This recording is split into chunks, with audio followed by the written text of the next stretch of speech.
Can anyone fix Microsoft? Given the news that longtime CEO Steve Ballmer will be leaving his post within a year, the Journal asked 11 experts for tips on how they would turn around Microsoft. Spencer Ante joins us now. And I mean, we talk about turning Microsoft around, fixing Microsoft. And I feel like we always have to say this. This is a profitable company. Oh, that's not the issue. No, it's usually profitable, but Yeah. the stock market is not valuing it according to the profits it's generating. It's valuing it based on more of its what they believe its future ability to generate profits is, and the stock market believes that it doesn't have actually a bright future. Yeah. Now, I thought what you guys did, I thought this was a great idea. I love what you did. You asked all these different people. A lot of them are tech heavy, but you got Bob Lutz in there for their ideas of what they would do with Microsoft. Yeah.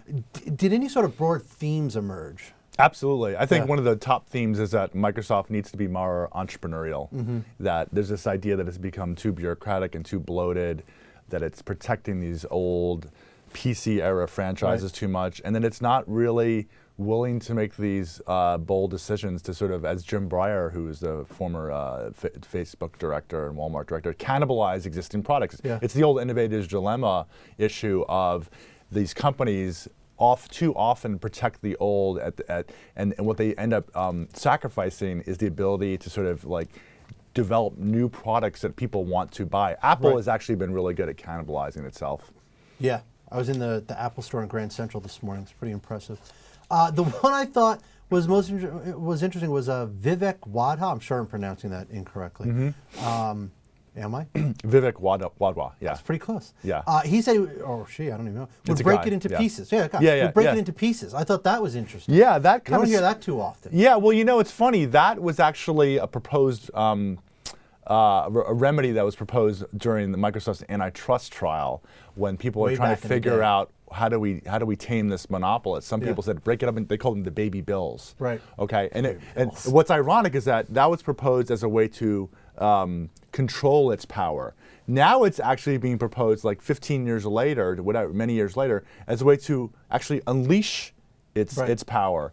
And I think there may be something to that. There's this idea that Microsoft is just too big to manage. There is a trend in corporate America to sort of break up these companies. I think he speaks to that. I think another idea that came out, another big theme, is that whoever the new leader of Microsoft is needs to be more of a technology product person. Okay, Steve Ballmer is a sales and marketing.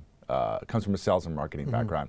And what happens is when you get into these periods when companies need to really shift to a new technology generation, there's a sense that they need people who actually are technologists to lead that charge, because you need someone who understands not only where the industry is today, but where it's going, and a sales and marketing person may not be able to figure that out. And I thought it was interesting because you interviewed Bob Lutz, longtime GEO, auto guru, big design guy. Yeah. And it's interesting because he's not a tech guy, he's an auto guy, but he said the same thing.